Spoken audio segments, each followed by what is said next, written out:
बच्चों, कैसे हैं आप सभी बच्चों। क्लास 10th का एपी का जो हमारा लास्ट टाइम चल रही थी, जो हमारा सेशन चल रहा था एपी का, वही कंटिन्यू है। ठीक है, आपने सारी वीडियोस मेरी देख ली। अगर नहीं देखी हैं तो वीडियोस को पहले सारी देख लीजिएगा, बिकॉज चैप्टर ख़त्म होने पर है।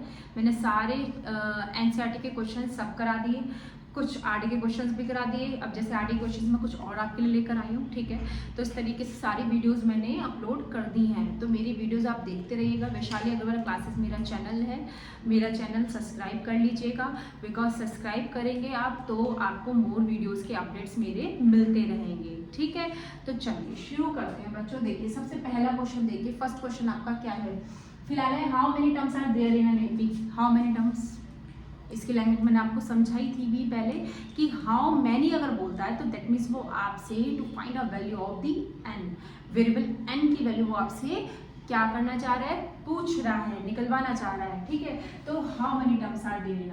ठीक है, तो सॉल्यूशन 1 से ही हम लोग शुरू करते हैं। ओके, तो एन की वैल्यू बोल रहा है आपको एपी क्या गिवन है 7, 13, 19, 205 इज द लास्ट टर्म आपको गिवन दी हुई है। ठीक है, चलिए तो आपको पता है जो फर्स्ट वाला होता है वो हमारा ए हो जाता है।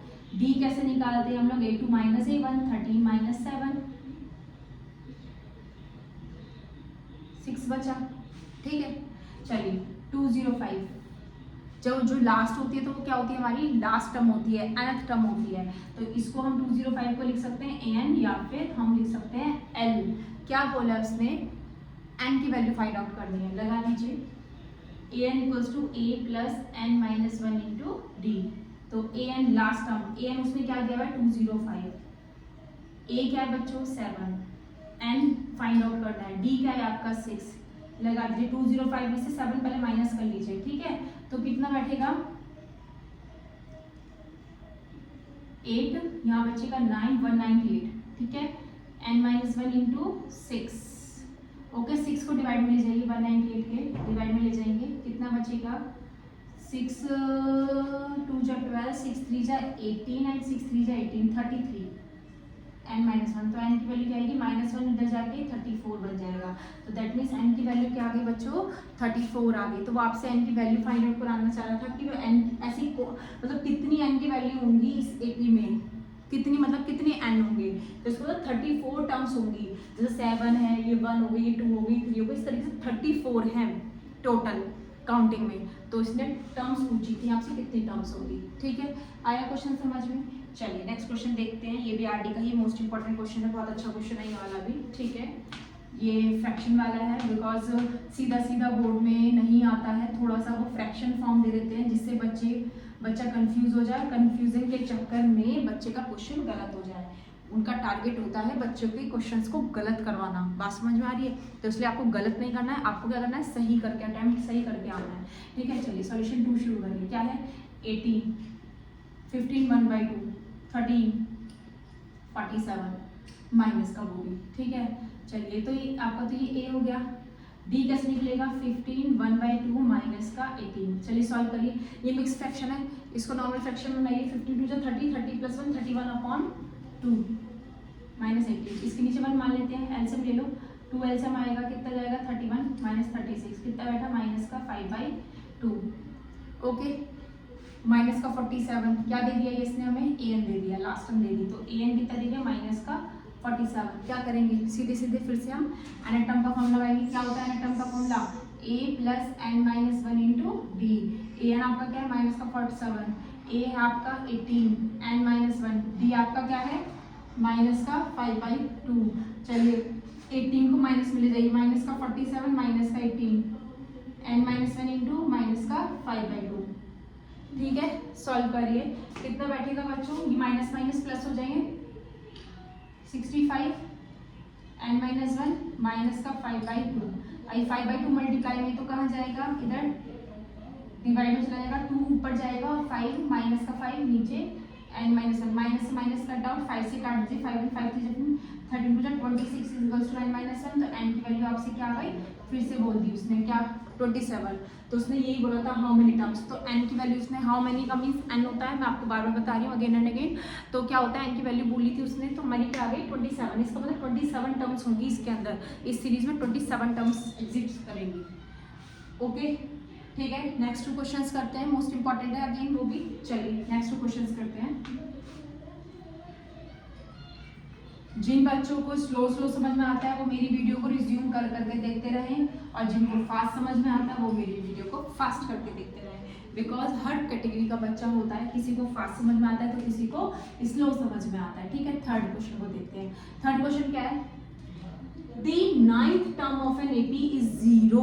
नाइन्थ टर्म आपकी 0 है, तो दैट मीन्स A9 आपका 0 दिया हुआ है। A9 को अगर बोलेंगे तो क्या आएगा, A + 8D = 0। ये आपकी फर्स्ट इक्वेशन उसने क्या बोल रखी है, ये बोल रखी है गिवन, तो मैं यहाँ लिख देती हूँ गिवन। ठीक है, गिवन लिख दिया। नेक्स्ट क्या है, prove that 29th term is double of the 19th term. तो आपको 29th term is double of the 19th term, ये आपको प्रूव करके लाना है।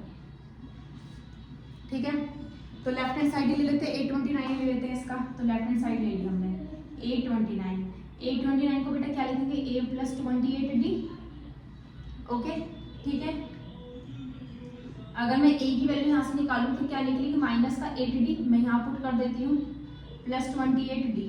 ठीक है, सॉल्व करेंगे कितना बैठेगा, 20D। तो A29 कितना आ रहा है, 20D के इक्वल आ रहा है। ठीक है, तो इससे तो कुछ नहीं पता चल रहा, बट उसने 2 टाइम्स बोला था वो भी, है ना, तो अभी कुछ नहीं पता चल रहा, तो इसको तो ऐसे छोड़ देते हैं। अब राइट साइड भी ले लेते हैं, तो राइट हैंड साइड ले लेते हैं। आपकी बात क्या है, 2 ऑफ A19, तो 2 को ऐसे लाएंगे, तो A19 को क्या लिखेंगे, A + 18D। A की वैल्यू यहाँ से क्या थी, माइनस का 8D लगा दीजिए, प्लस का 18D। तो माइनस का 8 और प्लस का 18, तो क्या बचेगा 10D, और 10 × 2 तो 20D। तो देखिए ये भी राइट साइड भी 20D आ गई और लेफ्ट साइड भी 20D आ गई। तो इसका मतलब क्या हुआ, लेफ्ट हैंड साइड और राइट हैंड साइड हमारी क्या हो गई, इक्वल आ गई। तो आप इस तरीके से कर सकते हो, क्योंकि ऐसा ही यहाँ पे D आ रहा है, यहाँ पे A नहीं आ पा रहा है, तो इसलिए क्या है कि हम लेफ्ट को राइट के बारे में प्रॉपर दिखा नहीं पा रहे। तो इसलिए ऐसे केस में क्या करते हैं, लेफ्ट अलग सॉल्व कर लीजिए, राइट अलग सॉल्व कर लीजिए, तो फिर दोनों इक्वल अगर आ जाते हैं तो इसका मतलब ये प्रॉपर्टी सेटिस्फाई हमारी हो गई। ठीक है, तो ये शो करना था। तो आपको क्वेश्चन देखिए, आपको समझ में आया नहीं आया, अगर आपको समझ में आ रहा है तो प्लीज़ कमेंट बॉक्स में ज़रूर डालिएगा कि यस मैम हमें समझ में आ रहा है। जो भी आपको वेरी नाइस, एक्सेलेंट या वेरी गुड का टारगेट देना है वो आप मुझे दे सकते हैं। ठीक है, चलिए नेक्स्ट, कोशिश पूरी करती हूँ मैं आपको कि अच्छे से अच्छा समझा पाऊँ बच्चों।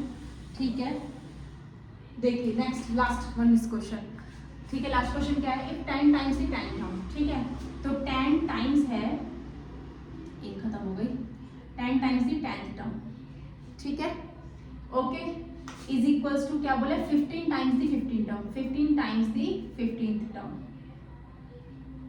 ओके, उसने क्या बोला था, 10 time 10th term is equals to 15 time the 15th term. तो शो करना था 25th जो टर्म होगी वो AP की वो 0 होगी।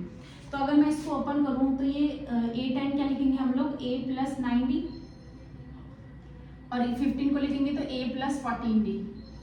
ठीक है, 10 की मल्टीप्लाई करिए, 10A + 90D, 15A, 15 और 14 की मल्टीप्लाई कर लो, थोड़ा सा टफ बैठेगा, 60, 0, 15, 15 और 6 कितना बैठेगा, 210। ठीक है, A एक तरफ ले जाते हैं, ठीक है, इधर, और कैसे भी कर लो, 15 को इधर ले जाओ तो ये जाएगा माइनस का 5A, 90 को इधर ले जाओ तो 210 में से 90 सेपरेट कर लो बेटो, कितना बैठेगा 120। ठीक है, तो A की वैल्यू क्या निकलेगी, माइनस का 5 से डिवाइड कर दो, 5 × 10, 5 × 4 20, तो A की वैल्यू क्या निकली, माइनस का 24D। ठीक है, निकली। आपको क्या प्रूफ करना है, 25th टर्म को 0 शो करना है। तो दैट मीन्स आपको जो शो करना है वो क्या करना है कि A 25th टर्म जो है वो 0 आनी चाहिए, आपको ये शो करना है। तो आप मुझे शो करके और उसकी फोटो क्लिक करके मुझे दिखाइए और मुझे भेजिए, मुझे सेंड करिए, ठीक है। फिर उसके बाद मैं आपको देखूंगी कि आपको समझ में आ भी रहा है या नहीं आ रहा है, बिकॉज नेक्स्ट वीडियो में मैं इसका आंसर आपको, इसका सॉल्यूशन करके दिखाऊंगी। इतने करने के बाद ये आपका होमवर्क है, ये आपको शो करना है, आपको खुद से सॉल्व करना है मुझे, जिससे पता चलेगा कि हाँ आपको सब कुछ समझ में आ रहा है अच्छे से, ठीक है। अगर मेरी वीडियो आपको अच्छी लग रही है, मेरा समझाया हुआ, मेरा पढ़ाया हुआ आपको अच्छा लग रहा है, तो मेरी वीडियो को लाइक एंड सब्सक्राइब जरूर करिएगा, ठीक है। Thank you very much.